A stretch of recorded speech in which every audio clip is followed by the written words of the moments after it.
Hello and welcome back to another video on the Ghana Collective YouTube channel. How's everyone doing today? In today's visual novel, we are playing Sips and Sonnets, developed by Blue Tango Street and released in the year 2025. I am watching this visual novel on the Asus Star Strix 17 laptop with Dolby Atmos sound. You don't need a gamepad, just sit back and enjoy the story of Sips and Sonnets through words, pictures, music and cutscenes. Hope you enjoy and subscribe. And let's begin today's visual novel. Thank you. Get the sound on because I've finished talking and we will begin.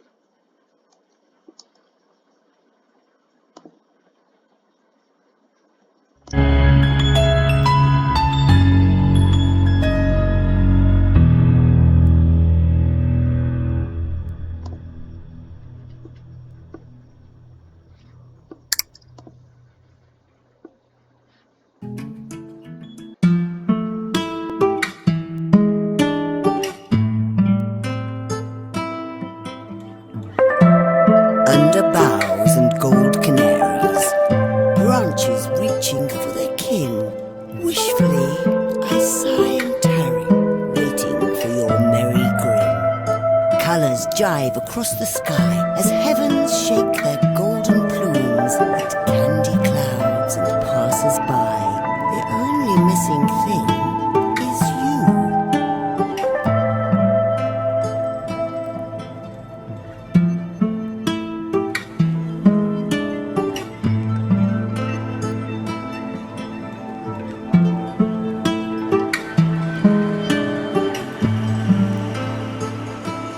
This is the start of a poem I wrote when I was still a young girl. I remember it vividly. I was waiting for my friend Esme in the park after school. It was a Friday. My family had just relocated here in Midsmouth. She was the first friend I made at that school earlier the same week. Making friends makes a new place feel like home a whole lot faster. Esme invited me to the park. I got there first, so I sat by a tree and waited. Oh, how I waited. So much time had passed, I thought she was never going to show up. I almost missed the last bus home later that evening. But just when I thought about dusting off my skirt and leaving, Esme came running up the park hill with that big toothy smile of hers. It turned out she was busy preparing a picnic basket, one rife with goodies, and a thermos of piping hot Earl Grey. That was the best day of my life. That tree became our tree. That park, our park. But what really made that day special was when I showed the poem to Esme. She cried until her cheeks glistened. I feared I made her feel guilty about being late, but she said they were tears of joy. Despite all the poem's flaws, Esme practically begged me to write more.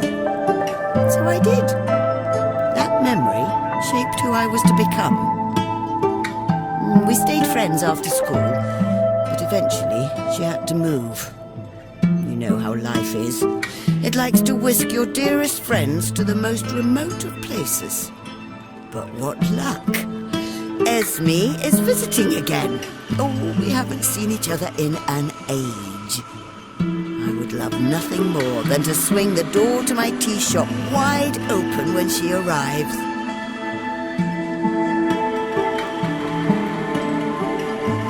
Oh, we will reminisce for hours, I'm sure.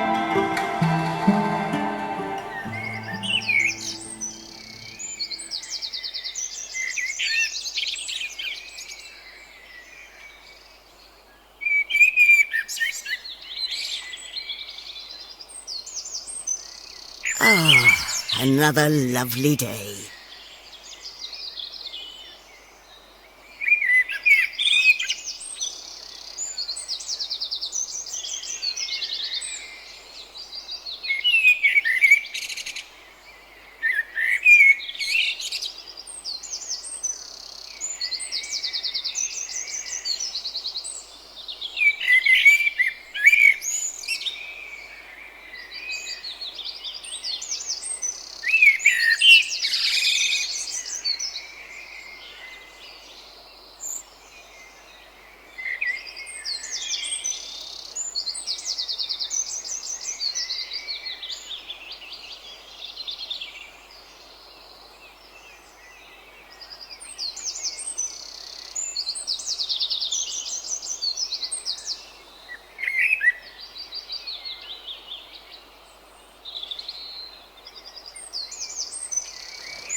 Would you like me to brew you some tea while you wait? Tea works wonders for passing the time. No, sorry. I'm not a tea kind of girl. Say, would you care to talk about what's troubling you? Nothing's troubling me. The young woman seemed hesitant to speak freely. Whatever she is going through feels personal, or even embarrassing.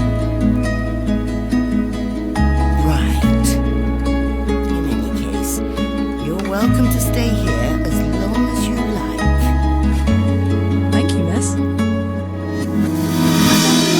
Seen you before? Maybe you have. I run around the neighborhood every morning. My name's Cassie. Cassie Bones. I pass by this street a lot, but I haven't been in here before. Nice to meet you. I'm Meadows, or Tilda if you like. And I get it. Not a tea kind of girl. No judgment from me. I wasn't always into tea either. My school at the time, Esme poured some. It was quite chilly. The cup was just the thing I needed. I've been on the stuff ever since. And now you run this place. After all that time, huh? That's some serious commitment.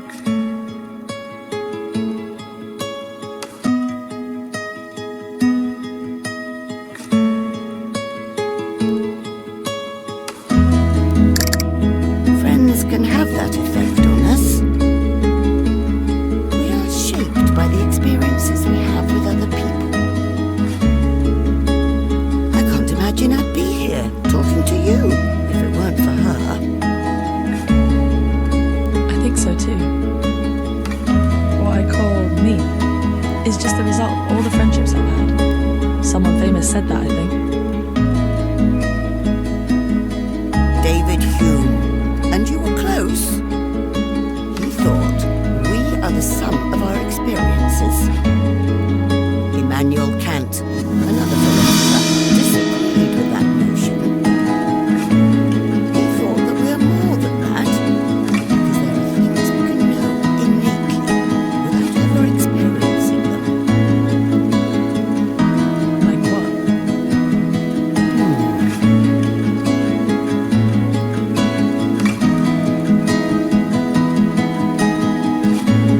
We can sort of figure out on our own what 2 times 2 is. And I thought I paid attention in school. It's my little brother Carlos. The reason I'm hiding it, he's caught something from school, a nasty cold or something.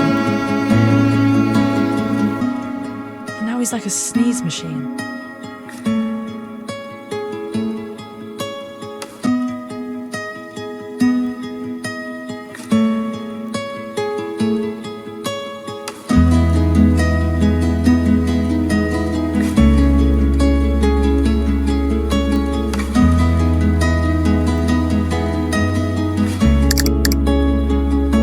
Is he going to be okay? He is, but I don't want to catch whatever he's throwing. I'm worried I already did. This is like the worst possible time for me to get sick. Have you got an essay coming up? No, I go to LEPA. Heard of them? The League of Excellence in Athletics and Performing Arts.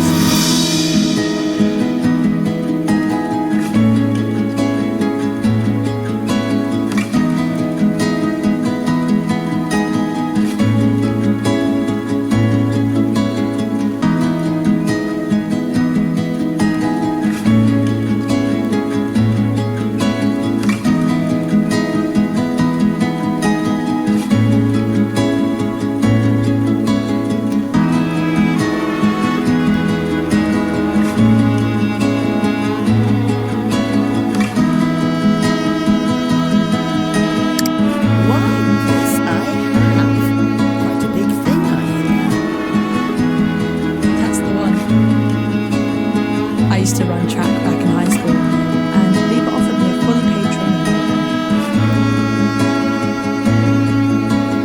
program. They got us in touch with genuine athletes and trained by industry professionals. Not to mention a monthly stipend. That's lovely. It is. I can't believe I'm running for a living. I couldn't feel more alive. But we have a big milestone coming up soon. If I catch a cold now, well, at best I'll have to wait for the next milestone. I'd be months behind everyone else. I see. I don't know what to do. You know, no pressure at all, but not all tea is, well, tea. Ginger is incredible for the immune system. Seeing as you run for a living, it's also great for muscle soreness. Plus, it has a nice little burn to it, which I'm quite fond. Try ever some. It's on me. I don't want to impose.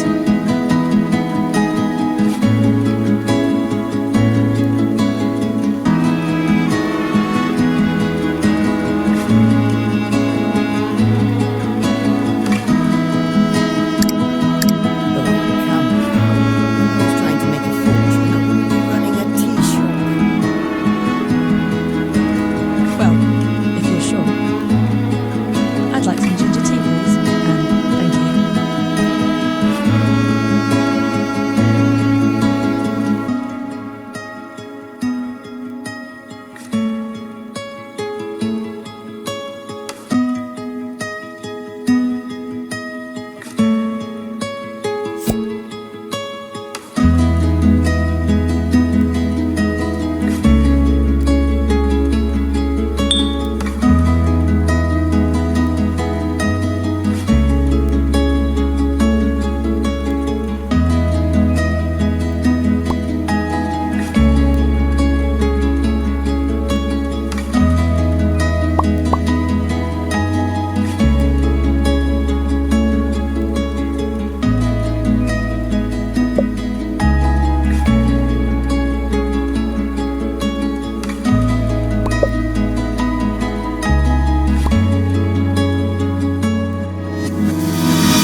Your tea's ready.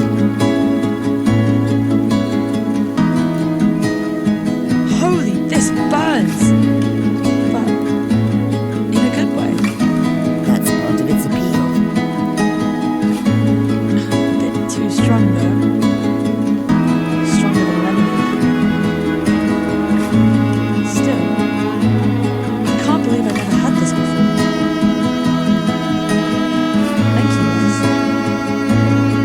Any time, love.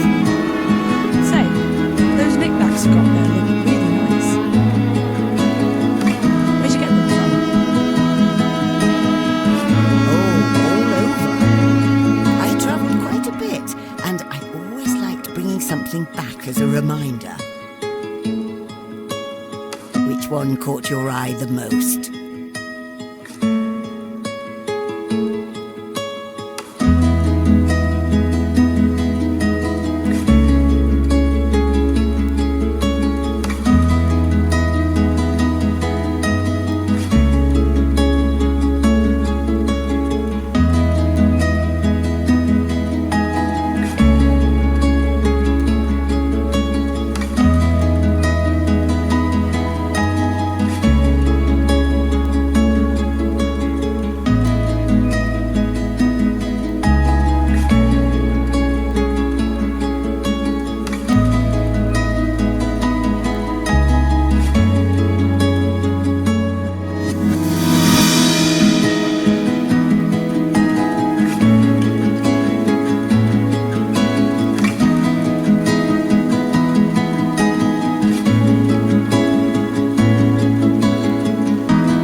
You may have heard, but Turkish people historically preferred coffee. Tea became their beverage of choice no more than 100 years ago, and yet it is already deeply ingrained in their culture. So much so that telling someone, "Put the tea on," meant they were coming over. Everything from casual conversation to business meetings were held over a freshly brewed teapot.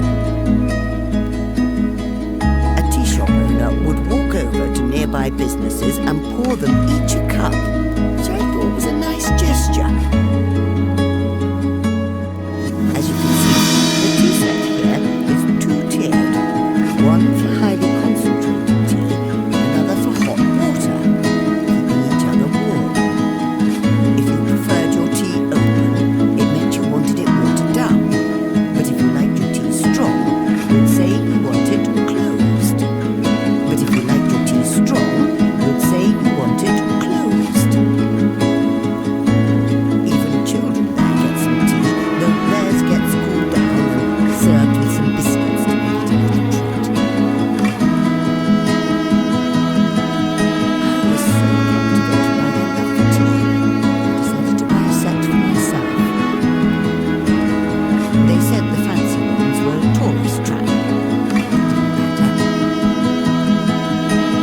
Funnily enough, while the set I got was for tea, the cups I thought came with it were actually meant for coffee. Their teacups have no handles. Besides, the tea sets they actually drink from are a lot less ornamental. Simple glass and metal. But you have to admit, this tea set and coffee cups look nice together. No shame in it. They do look nice together, actually. I wonder how they drink tea from teacups that have no handles anyway. Wouldn't they be too hot? You're so cool. I wish I walked in here sooner. The two spent the rest of the morning in casual conversation. Every so often, the young athlete's laughter would cups off their shelves. Miss Meadows hadn't had a customer like her in quite a while.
settled in for a quiet evening, there was a gentle knock on her bedroom door.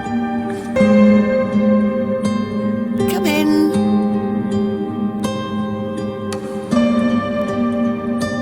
The nurse entered the room with a confident walk, gave Miss Meadows a brief but chilling glare.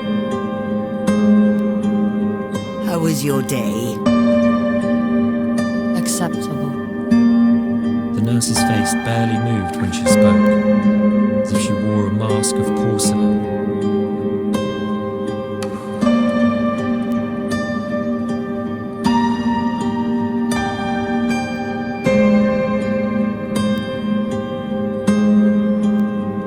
Your dose, miss. What was your name again, love? Plath. Liliane Plath. Well, nice to meet. Your dose, miss. Oh, right. Go on ahead.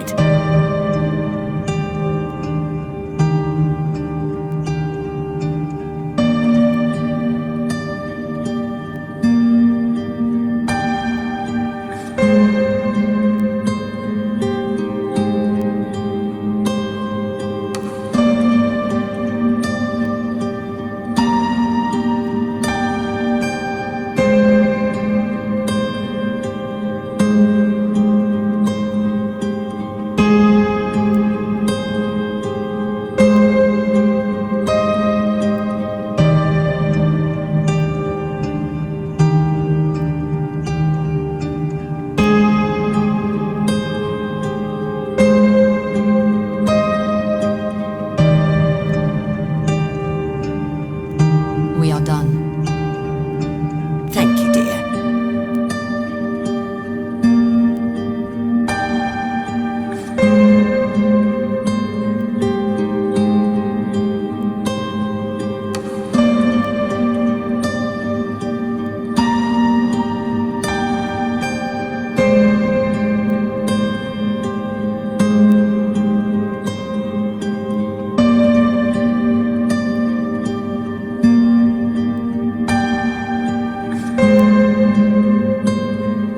Fancy some tea for your trouble? No. Well, I hope you change your mind someday. I have quite a wide selection and... What is all this? The nurse was pointing at a journal and a pile of papers on Miss Meadows' desk, full of scribbles and ink stains. This? Oh, this is where I write. Right, what? Oh, it's just an old hobby of mine. I like writing poetry, you see. Ah, I wouldn't dare say I'm good at it, but I enjoy it nonetheless. I got my first one framed by the staircase. It has great sentimental value to me. I have to go. Oh, do take care, and thank you.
Miss Meadows had a dream. It felt so tangible and slow, as if the air was thick as honey. In that dream, she navigated a dreamscape facsimile of her own home. Suddenly, she was confronted by an aberrant stranger. The stranger had no distinguishing feature, which in itself is not odd. However, it had no face. From hair to chin, it was bare as smoothed marble. Paralysed with fear, Miss Meadows could do nothing but stare. And the featureless stranger stared back. The distress of this faceless horror shook Miss Meadows wide awake. As she woke, a dream did that cunning thing all dreams do, made itself forgotten. By the time Miss Meadows was wide awake and out of her bed, the dream was gone, and the stranger with it.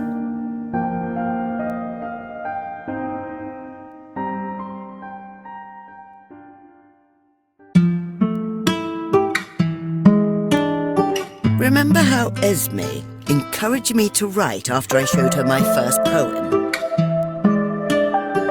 She helped me overcome my fear of showing my writing to others. I started writing more poetry, then got into prose, and not long after school, I became a news columnist. My old typewriter is still around here somewhere. At first, I only did local news, nothing too important.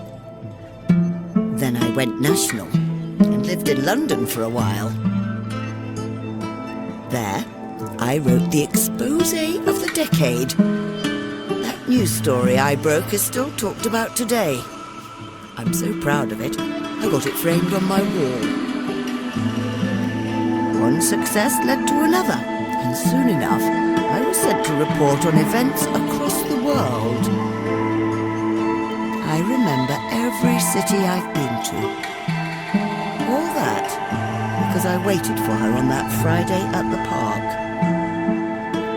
Someone else might have gotten fed up and left, gone to bed quite sour about being stood up. But I think it helped temper me into the patient woman I am today. Esme was right back then. The good things in life are worth waiting for.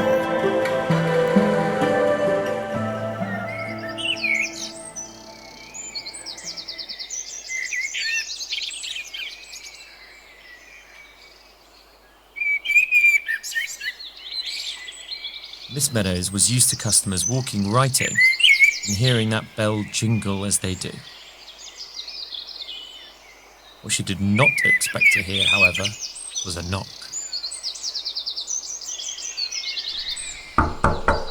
Is that knocking? That's odd. It's open. Come in. You all right? Welcome, young man. You didn't have to knock. The sign did say open. But miss, business looks so much like a home. I felt too bold to just waltz in.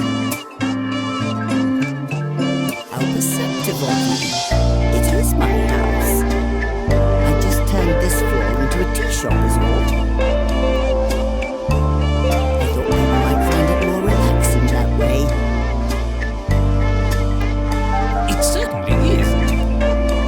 Nevertheless, I shall treat your proprietary space as a guest in the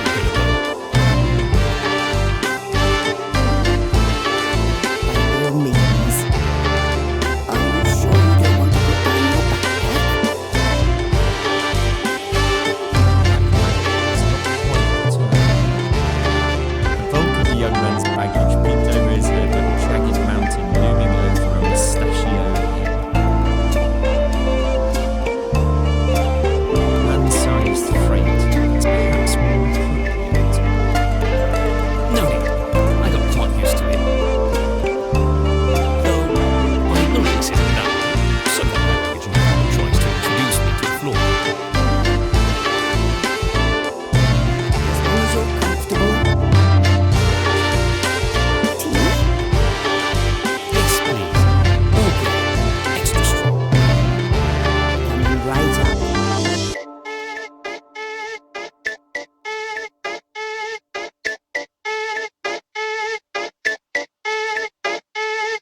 What was your paper on? The effects of circadian rhythm on the social life of Kerala animals. I'm happy to tell you all about them. Just a good hike from the renowned tea farms. Those playful creatures would huddle together at sundown and spend the night grooming one another atop the canopy. But come morning, they go into a feeding frenzy where they spread out over the blue speckled Nilgiri hills. Landers avoid each other during the day for competition with food so fierce it stands a good chance of escalating to full-blown wars. As if they had a cozy afterwards, just like done so again every night.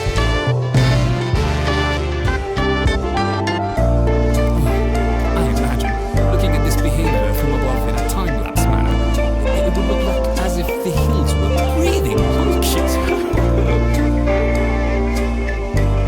Man was simply transported. Miss Meadows was amused by his infectious passion. In a very vivid picture, Mr. Adam Oleander, PhD, Doctor Adam. Apologies. I guess you properly. Doctor. That's kind of it. It's a useful thing to have in an emergency. If the emergency involved a charging gorilla or thieving baboons. My goodness, you're a riot, Doctor. Forgive my rudeness, Miss Meadows. I recall you softly adding a 2 to your Kulukumalai. Have you visited? Oh, it was a long time ago. I was reporting on tea farms there. I was a journalist, you see. I am in the presence of an esteemed truth seeker then, and a woman with taste to boot. Oh, how sweet of you. Kulukumalai is where I source my typical golden first grade eggs. They are simply incredible. Only the Teashops around here were so committed to quality. Well, you are always welcome here, Doctor. I am overjoyed to hear that. However, I'm not staying long, I'm afraid. I'm only staying in England for another week or so. The conferences and so on. Oh, I'm used to enough conferences. Getting a press badge made me feel special. Keep in knowledge we are. Did you find journalism rewarding? Oh, was it ever? I struggled at the start, for sure. There was an expectation in that industry to comply with certain messaging, shall we say. Unfortunately for them, I never liked being told what to do. I was even fired for it once. Goodness. But then I made my big break. It was validating to see that holding on to my principles, painful as it was worth it. And what principles are those? The truth must be revealed exactly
flying around and trying all sorts.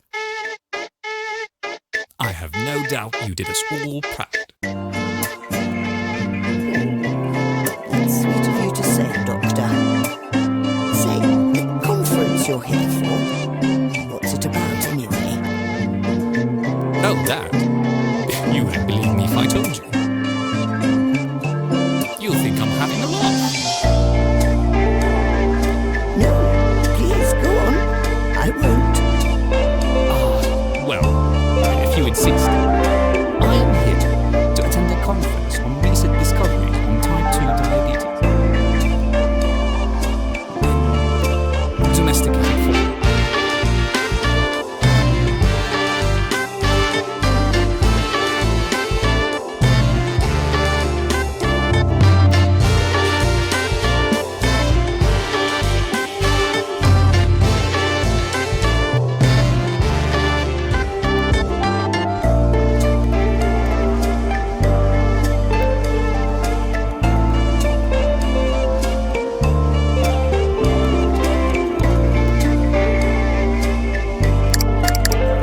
Scientist conference here in Portsmouth.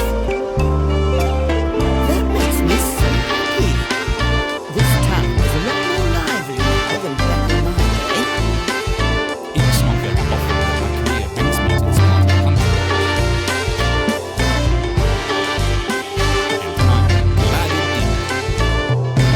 Pardon me for asking, but your research seemed more focused on wild animals rather than pets. Keen of you to notice. You see, I'm not so much interested in pet diabetes myself, heartbreaking as it is. But if you must know, I do have ulterior motives. What do you mean? You see, the board at my institute will be attending. Loath I am to admit, those jackanapes get the final say on which research team gets funding and how much. A big say, that is. And they don't seem to find my kind of research quite so fashionable as to deserve any more funding. Oh, well, I'm sorry they're giving you trouble. No, it's quite all right. This is not the first time they blocked my funding, and it will not be the last. My attendance at this conference is precisely because I wish to persuade them to reconsider. It worked before, and it will again. I admire your enthusiasm. Besides, the world's not got much to lose if I don't get my funding. People's lives don't get any better for having known the circadian rhythm of the lowlands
Well, Doctor, the way I see it, were it not for your research, you and I would not be having this delightful conversation. And if I still had it in me to travel, I would have loved to join you on your expeditions. See? That's one old person's life you've made better already. Oh, miss. You're far too kind. I've been meaning to ask. You have quite the menagerie gathered on that shelf back there. These are my little treasures. Do any of them stand out?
Given these as a gift from a kind family I stayed with in Posadas. I was there looking into an important lead on a news story I was writing. One time, their little daughter asked me what I was doing. I told her I was writing the news. With wide eyes, she pointed at a newspaper on the table and asked if I meant that. She was so excited to know more. I was asked so many questions, I couldn't get anything done that day. But I loved her enthusiasm and enjoyed sating her curiosity. She brought over some sherbet and we drank it together in the same mate, the gourd cup. It was a strange experience at first, sharing a straw with someone.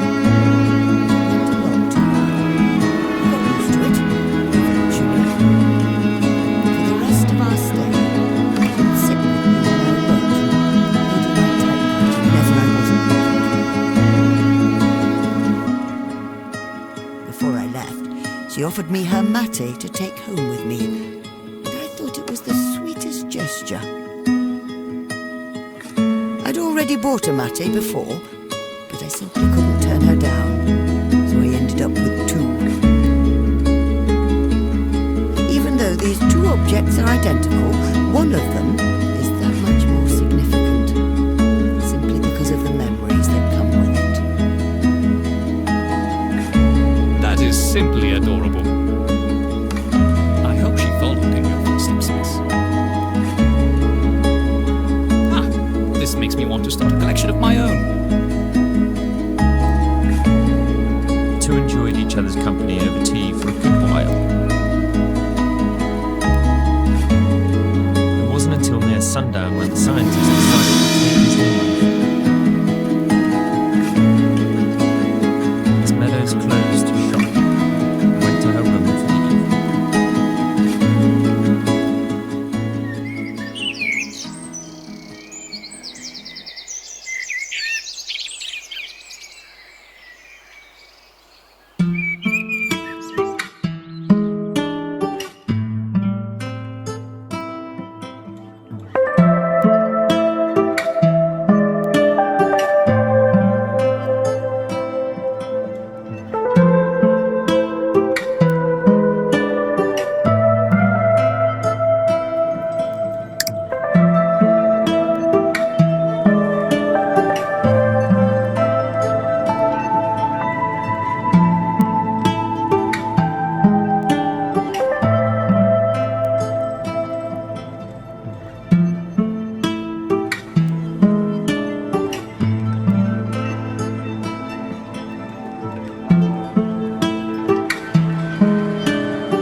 stern-looking nurse had not said a word since her timely arrival.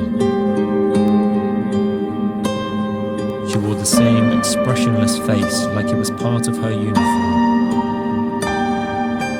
But Miss Meadows would not be so easily deterred. She was determined to be her friend. So, how was your day? Fine. That's nice. I had an interesting day myself. Curious young man stopped by for tea. Quite an avid scientist he is. Is he? My, yes.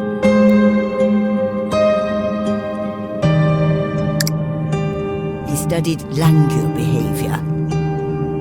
Monkeys that fight during the day and snuggle together at night. And they happen to live quite close to one of the world's most famous tea farms. Okay. The nurse's lack of interest could preserve perishables. Miss Meadows rallied, however. She was not going to let the young lady get away with being broody 2 nights in a row. See, you're the artistic type, aren't you? I've got a feeling you express yourself through some medium, yes? I did. Not anymore? No. I practiced the violin. But I grew out of it. They say it's like riding a bicycle, playing music. You never forget how to do it. Is that true? I wouldn't know. I never got back to it. Oh, I'm sorry. Your dose, miss.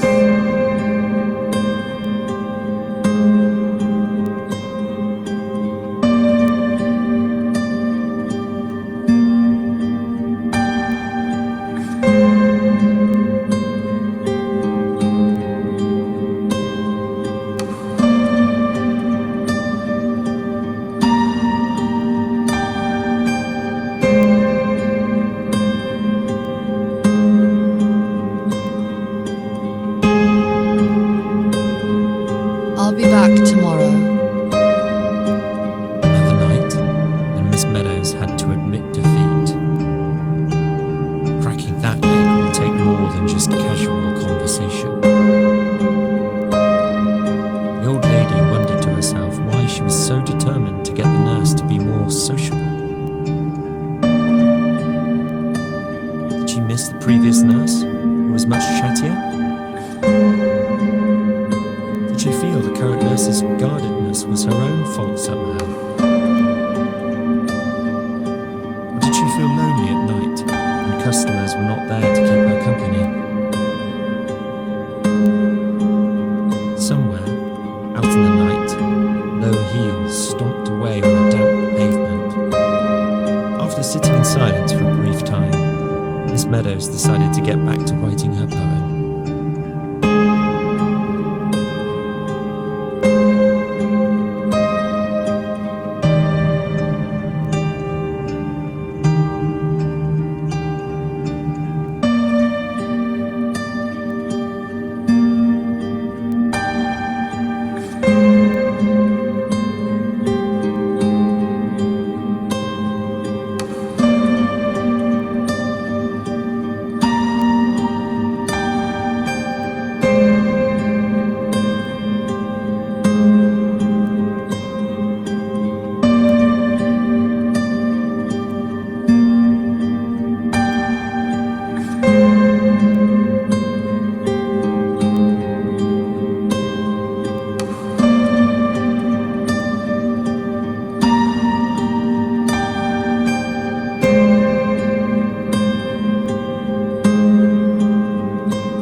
perks to living as long as I have.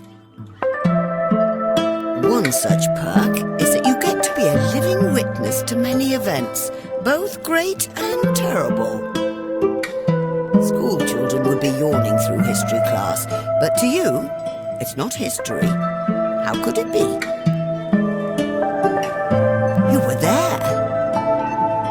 A living, moving collage in your head. One you get to relive with verisimilitude, real as the day it happened. Some say longing for the old days holds you back. That nostalgia keeps you looking backwards and denies you the joy of living in the moment. Like eyes glued to a television, missing out on all the life going on outside the window. As if such a thing would be an act of sacrilege to those older and thereby worthier memories. But I much rather think I've seen plenty. I've earned a bit of telly time.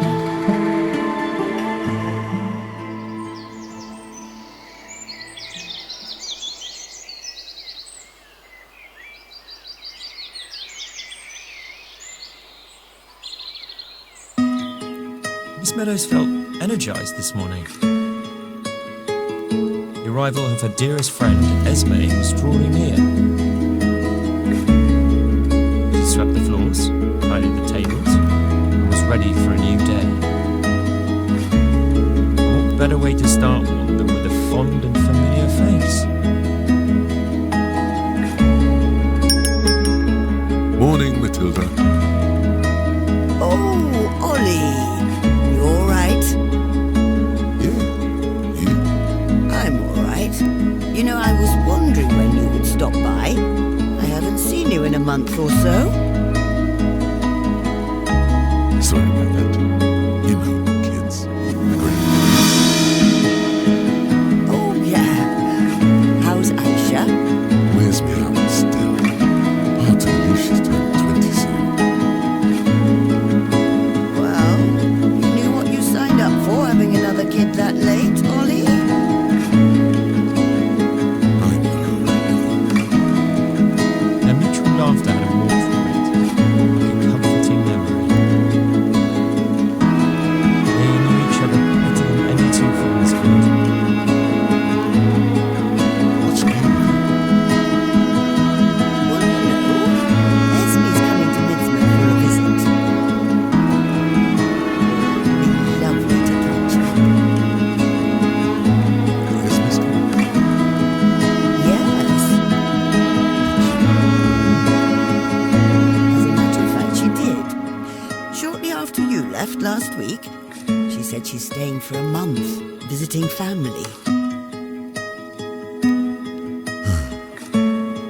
What's wrong, Ollie? I thought you two were close as well. Oh, it's nothing. The old man dodged the question with little finesse. She recalled that Ollie had an awkwardness about the subject ever since Esme got that job overseas. Thinking better of the matter, Miss Meadows decided to drop it. Would you like the usual? Oh, yes, please. Green tea coming up.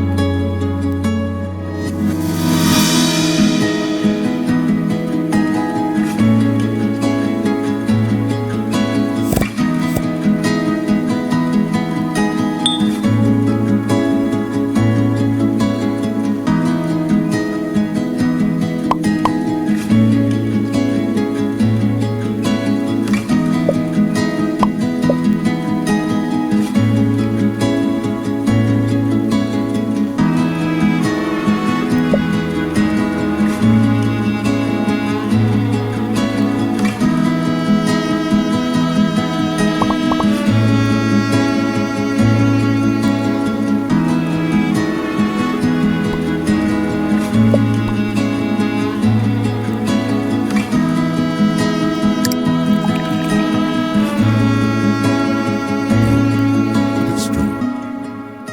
Thanks, Matilda. So, what's new with you? I'm writing another one. Oh, I think you'll like it. Are you? That's brilliant. Your last poem was really thought-provoking. To look in a mirror. Oh, I don't know what you liked in that one.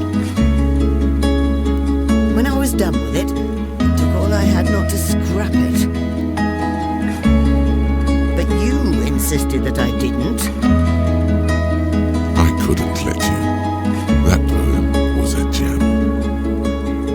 You touched on introspection, a subject that's dear to me. The most sincere kind of growth only comes from acknowledging what we see in our reflection. You make the abstract tangible, a mirror, a bit on the nose, but so unstated.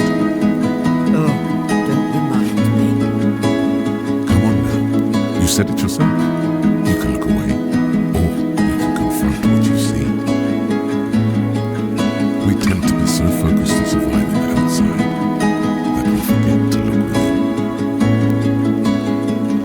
Your inner self is a child. Neglected, it becomes unrecognizable. If you look in the mirror and see someone else looking there, know that it is still you, warped by years of inaction. That's what you wrote, isn't it? Blunt as it was, how could that poem not move me?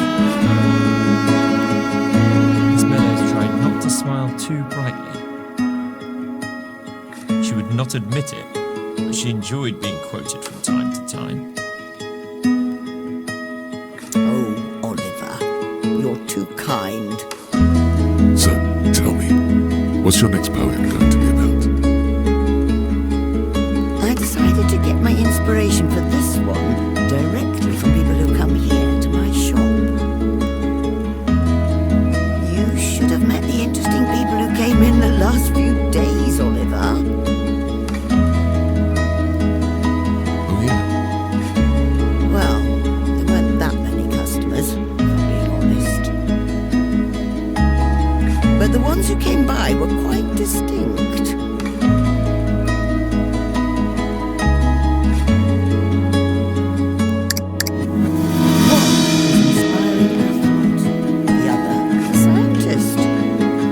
a scientist here in Portsmouth. That's what I said. What sort of scientist?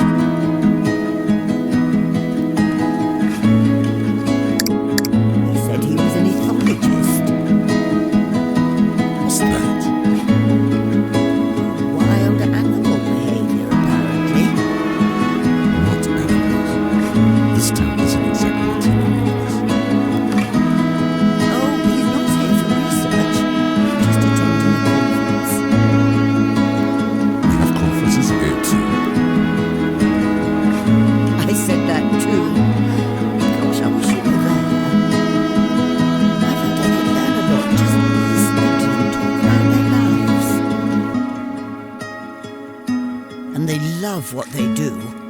I find people like that inspiring. You're pulling out all the stops now, aren't you? I am. I feel like I have to. What do you mean? Well, let's be real, Oliver. I'm not getting any younger.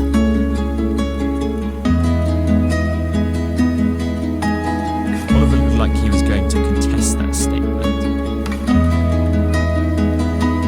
To say she's wrong, to laugh it off, to proclaim she's got plenty more left in her. A conversation they've had many times over. Instead, he decided to take her mind off of that grim tangent. Does your new poem have a title yet? No, I've yet to come up with one. Well, you'd better finish it, because I want to be the first to read it. Meadows' gloom seeded with the warmth of gratitude. You most certainly will be. She hoped the conversation would organically return to the subject of Esme,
This evening, the nurse looked less tense.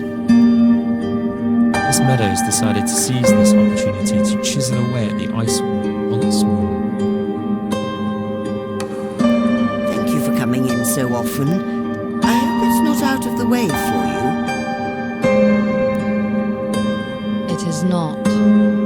I live nearby. Well, that's good. You're welcome in my tea shop. I don't like tea. You know, I had a customer the other day who said the same thing.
This young woman, no more than college age. If souls emitted light, hers would be glowing like a star. She said she was not a tea kind of girl, but I changed her mind. Mind you, I cheated. I gave her ginger, which isn't really tea. But a win is a win, I suppose. Knock tea until you try it. And don't judge tea by the dust bags they sell in grocery stores. They're the lowest quality you can get. You've got to try the real thing. Miss, I have had real tea before. It's not for me. Do you want your meds now? All right.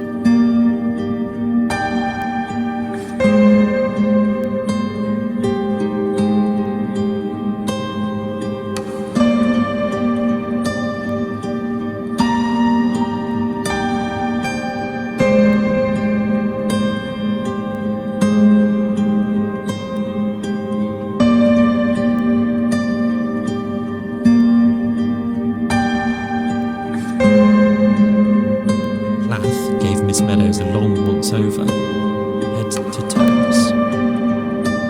Before Miss Meadows could ask what it was about, the nurse was already leaving, without a word.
years ago, I remember looking in the mirror and barely recognizing myself. Is this me now? Asked a confused voice in my head, quite loudly. You don't see the creases on your face slowly settling in. They get the jump on you. In a way, they're a welcome change once you get used to them. Some say the crow's feet are signs of having cultivated profound wisdom. But I've met plenty of fools my age. Wrinkles are not a sign of wisdom. They only signify that you had a chance to stop being a fool. Whether or not you did is another matter, revealed only when you open your mouth to speak. Besides, what good is wisdom? You can make anything sound wise if you phrase it right. I'm doing it right now. But no, not me. I'd much rather be kind than wise.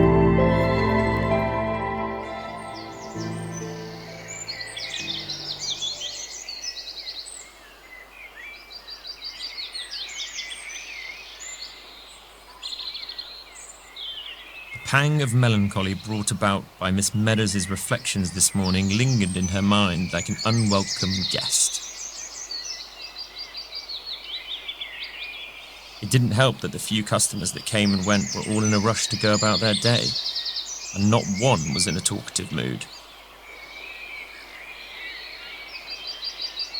That was until a jolly, mustachioed face burst through the Teashop door.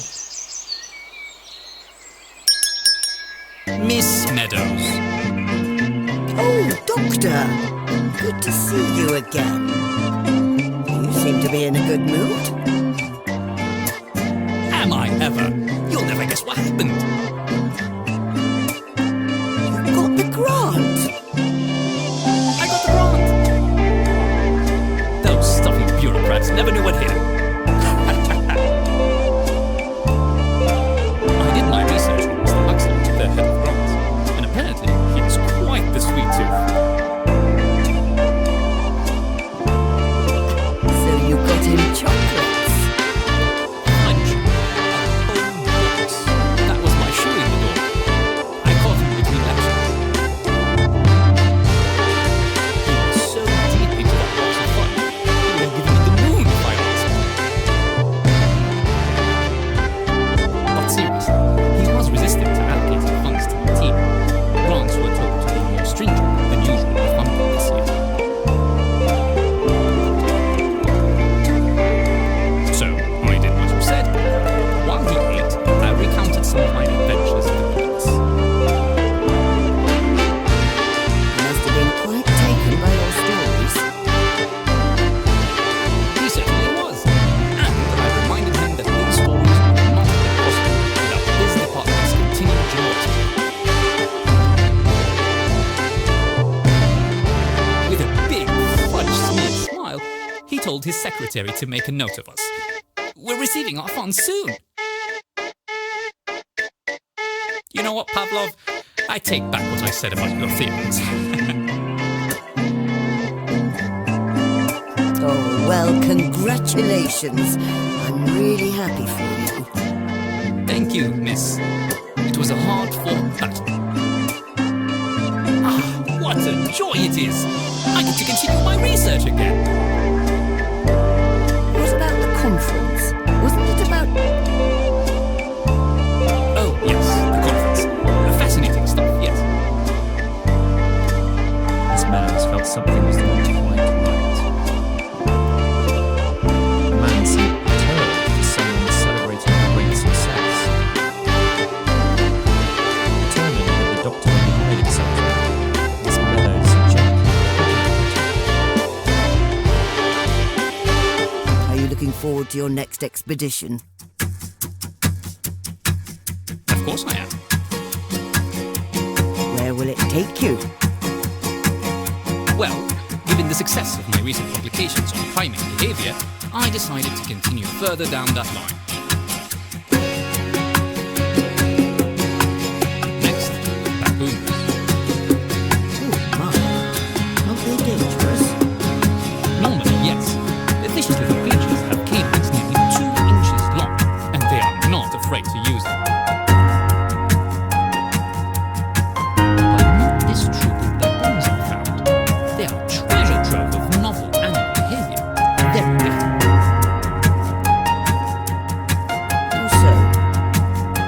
put it simply, baboons exemplify the survival of the fittest slogan. The big, strong male against all the females. However, a recent unintended consequence of human intervention led to a radical change in their lifestyle.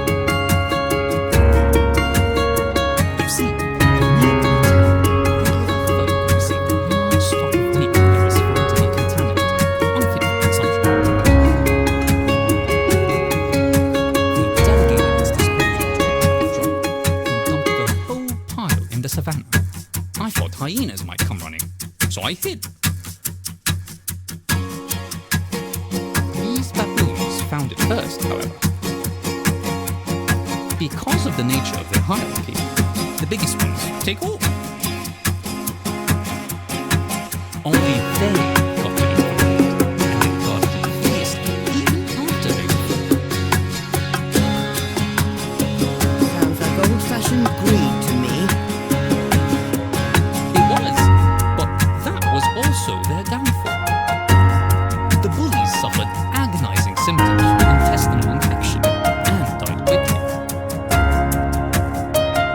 The remainder of the troop were too suspicious of the meat to approach it. They could tell. Oh, yes. Don't let their antics fool you. Apes are quite smart. Relatively speaking, most other animals, save for Colton's baby, would have been next in line at the death of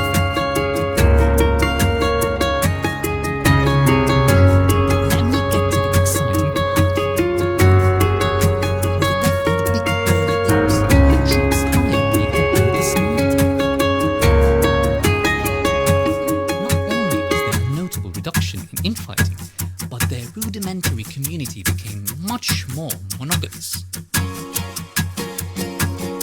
Over the course of the year I watched them, they were the most cooperative, least combative apes I'd ever seen. Isn't that something?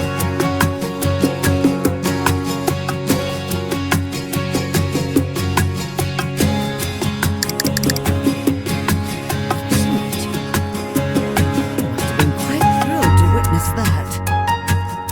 That's an understatement. If it weren't for that major discovery, I would have had far less ammunition for my argument with the convicts. Oh, where are my manners? I'm very sorry, Doctor. I was so taken by this conversation, I almost forgot I ran a tea shop. Would you like some Earl Grey again? Oh, not this time. I must say, arguing with the people at the conference has still left me quite anxious. I'd really like something to calm my nerves, if you've got such a thing. Floral, preferably, but more bitter than sweet. Coming right up, Doctor.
wake up, commute to work, earn an honest crust, do my part for society, then be home for supper. Never worrying about missing a connecting flight, forgetting equipment at the hotel, or getting bitten by a black mamba.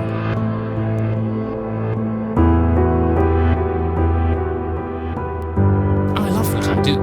I feel free as a bird. But what if I'm a tree? Trees have no business being airborne.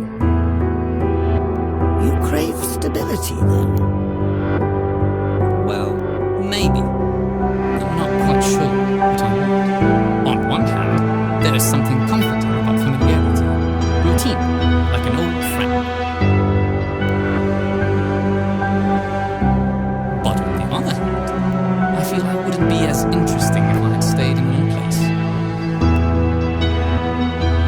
Being a citizen of the world, I have seen more pretty blue marble than most of my peers ever could if they had a whole year's worth of vacations. Being interesting is something that matters to you. Of course, I would hate to be a bore. I would hate to tell the same old stories to the same old people who are there to see it for themselves anyway. Meaning no offense, of course. None taken? I hadn't taken you for the sort of person who had put much stock in how he was perceived by others.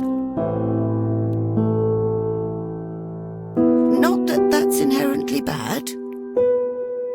I travelled a lot because my job in the press necessitated it. But I took that job to begin with for a purely selfish motive.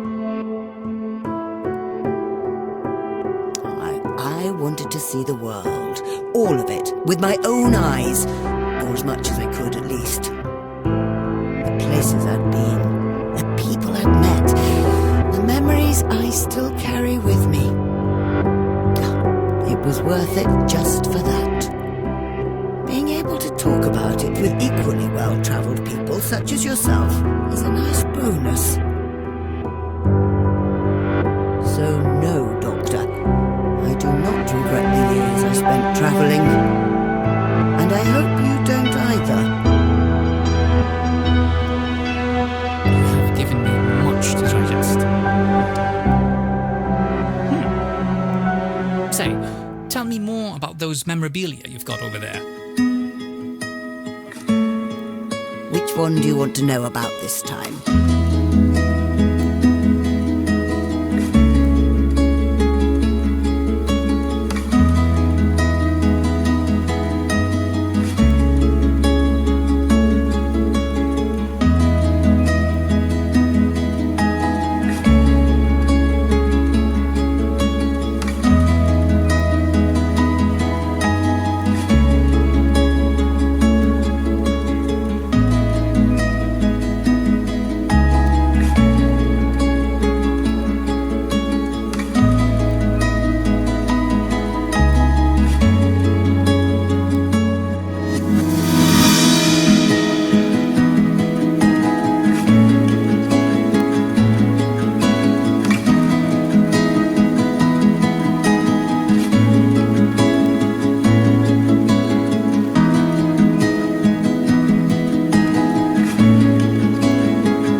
he was clearly venting his frustrations about living as a civil servant for a great deal of his life.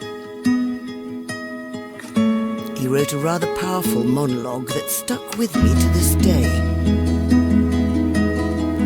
There can be no salvation for man but in madness.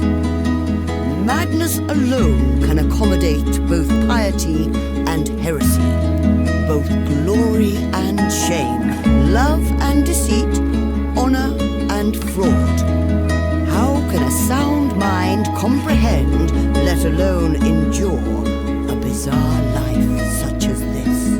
How can it behold the sparkling of the stars in heaven when it is hopelessly submerged in mud? What a moving scene! I felt that in my very core. Well, I must be off. A pleasure as always.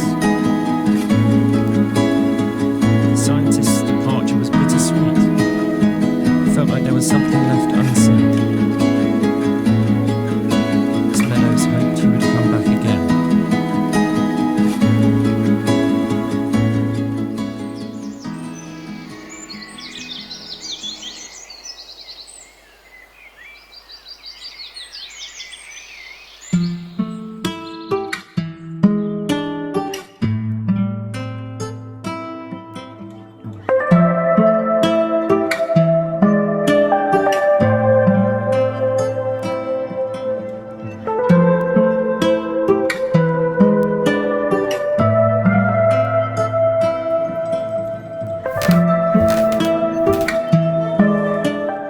Nurse Plath came in on cue.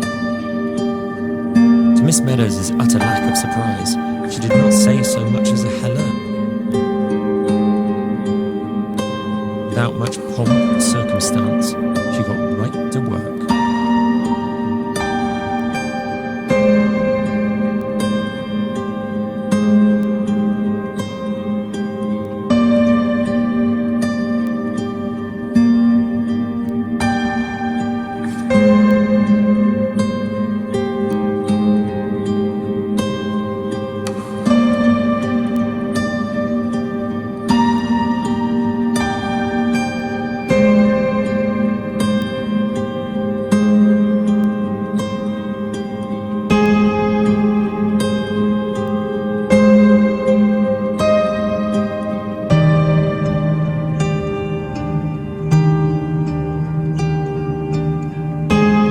Miss Meadows thought to herself, the poor woman must have had a bad day. She couldn't let her go without at least some light conversation. You know that young gentleman I told you about? Monkeys, yes. Yes, him. Anyway, he had some trouble with his science grant. People he worked for wouldn't give him the money he needed, so he fought to get it back. And he did. Good man. I'm so happy for him. You ask me, those bosses of his might be keeping some of those science funds for themselves. If I still had it in me, I'd look into them myself. Show them some well-deserved comeuppance. I used to be a journalist, you know. The nurse said nothing, but an audible low-register scraping could be heard from her direction. She was clenching her jaw, teeth grinding like cogs in an old clock tower. You all right, love?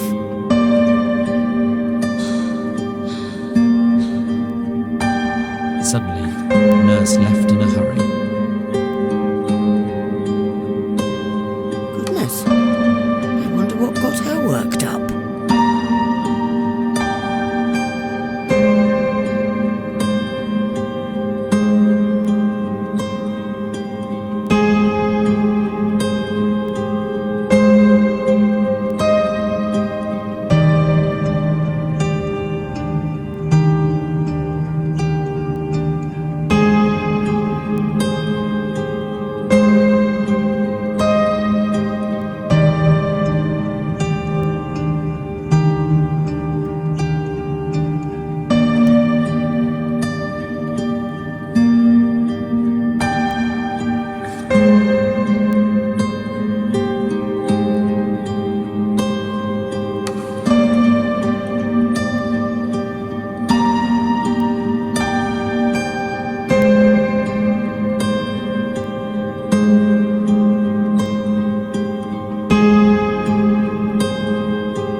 This morning, a familiar dream shook me wide awake.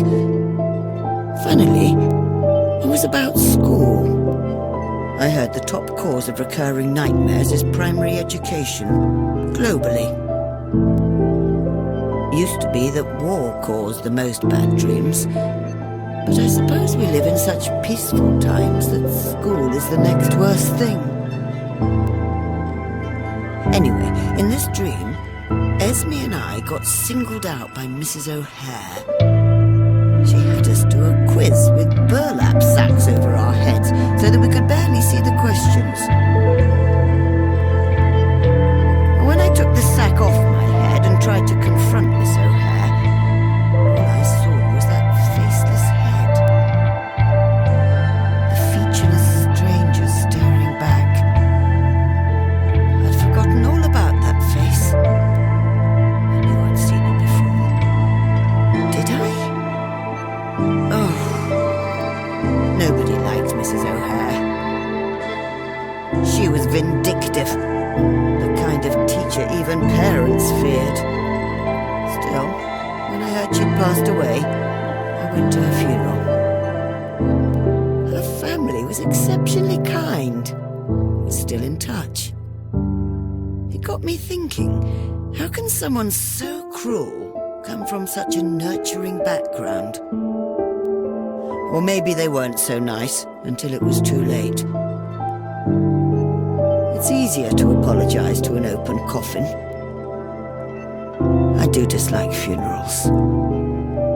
Someday, I hope mine won't be so inconvenient to those attending.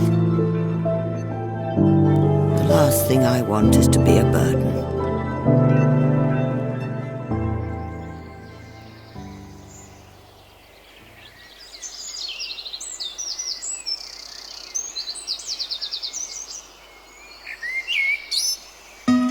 Miss Meadows' morning was dull and grey, by the taut hairs on her old teacher's head in that wretched dream.